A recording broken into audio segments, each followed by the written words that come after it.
खबर जो निष्पक्ष है, खबर जो निडर है, खबर जो उठाती है आपकी आवाज, खबर 7C, खबर जो सच है।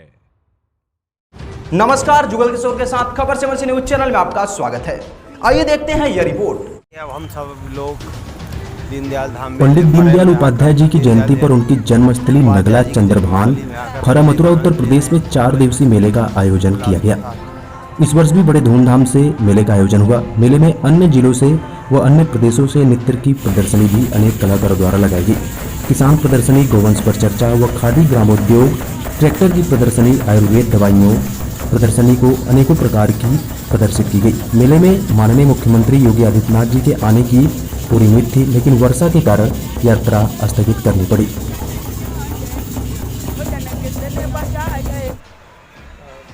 जैसा कि आज यहाँ पंडित दीनदयाल उपाध्याय जी का जो जन्मदिवस मनाया जा रहा है और काफ़ी भव्य मेले का आयोजन हो रहा है, तो आज उनके जीवन के बारे में बताते हुए आज इस मेले के बारे में जानकारी हमारे से प्राप्त करेंगे। प्रखर राष्ट्रवादी, अंत्योदय के प्रणेता, जिन्होंने एकात्म मानववाद पर चलने का जो प्रयास किया और समाज को भी चलने की नई दिशा दी, ऐसे महामनीषी का प्रतिवर्ष मेला हम यहाँ लगाते हैं। इसी के अंतर्गत 22 सितंबर से और 25 सितंबर तक मेले का आयोजन किया गया। 22 तारीख को यहाँ किसानों के लिए किसान गोष्ठी का भी एक प्रावधान रखा गया और उस किसान गोष्ठी को संबोधन करने के लिए उत्तर प्रदेश के मुखिया माननीय योगी आदित्यनाथ जी का भी आना था, लेकिन इंद्रदेव की प्रसन्नता के कारण, क्योंकि पंडित जी का जन्मदिन मनाना था, जो कोई शुभ दिन होता है और जिस शुभ दिन में अगर इंद्रदेव भी बरसात करके उसकी अगवानी करते हैं, तो मैं मानूंगा कि इंद्रदेव ने भी पंडित जी की जन्मभूमि, ब्रज की जन्मभूमि, यहाँ के किसान भी पानी के लिए बड़े लालायत थे। और जिस दिन से यह मेले का शुभारंभ हुआ, उसी दिन से यह घनघोर बरसात होने लगी। किसानों के चेहरे पर लाली आने लगी, क्योंकि जिनको बरसात की आवश्यकता थी वो भी पूरी हुई। तो यह मानिए उत्तर प्रदेश के मुखिया योगी आदित्यनाथ जी को भी किसान गोष्ठी करनी थी, बरसात के कारण वो नहीं आ पाए। और यहाँ हमने किसानों को निःशुल्क 5000 किसानों को निःशुल्क लाहे का बीज उपलब्ध कराया है। सभी किसानों का रजिस्ट्रेशन किया, उनका आधार लिया। इस प्रकार से सभी किसानों को यहाँ 5000 हमने लाहे का बीज उनको दिया है। फिर उसके बाद रात्रि में यहाँ रस्सी दंगल का भी आयोजन होता है। एक दिन रस्सी दंगल का आयोजन होता है, एक दिन जिकड़ी भजन का आयोजन होता है, एक दिन कवि सम्मेलन होता है और 2 दिन यहाँ दंगल लगता है। एक दिन छोटा दंगल लगता है, एक दिन गुर्ज का दंगल लगता है।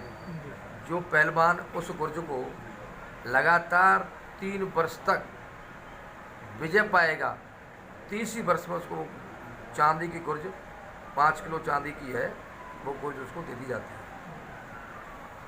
यहाँ पर पंडित जी के जो जन्म स्थान है, रंगमंचीय कार्यक्रम भी यहाँ होते हैं। छोटे छोटे बच्चे जो अपने शिशु मंदिर चलते हैं, उस शिशु मंदिर के भैया बहनें यहाँ आकर के अपना रंगमंच कार्यक्रम भी करते हैं। और उसी श्रृंखला को आगे बढ़ाते हुए आजकल आप देख रहे होंगे फिल्मी दुनिया में लोग ज़्यादा अपना कदम रखे हुए हैं।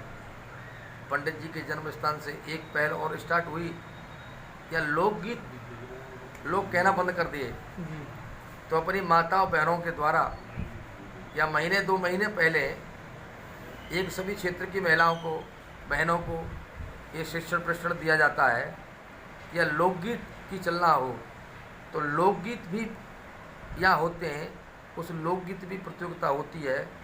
जैसे सावन का महीना है, सावन के महीने में मल्हारें होनी चाहिए। पहले कितनी कितनी मल्हारें होती थी, झूला बहनें झूलती थी, लेकिन आज कोई नहीं करता इन सारी चीज़ों को। हम पुरानी परंपरा को भी पंडित दीनदयाल उपाध्याय की जन्मस्थली से स्टार्ट करना चाहते हैं, जिससे लोकगीत की भी चलना इस क्षेत्र में होनी चाहिए, मल्हार भी इसमें चलनी चाहिए। अब जैसे शादी विवाह होते हैं, शहर में किसी बहन को नहीं पता है कि भमरिया कैसे गाई जाती है, पहली भमरिया रे, दूसरी भमरिया रे, कोई नहीं गाना जाता है। ये देहाती क्षेत्र में ऐसा उसका उस संचलन को भी हम आगे बढ़ा रहे हैं। जैसे किसी बच्चे का जन्म होता है, उस जन्मदिन के दिन बधाई गीत का संचालन किया जाता है, बधाई गीत गाते हैं। मानिए तिथि के अनुसार कल का हमारा पंडित जी का जन्मदिन था, सरकारी तिथि के अनुसार 25 सितंबर होता है, तो पंडित जी के जन्मदिन पर भी दीनदयाल धाम स्मारक केंद्र में गांव की महिलाओं ने टोलियां बना करके पंडित जी के बधाई गीत गाए और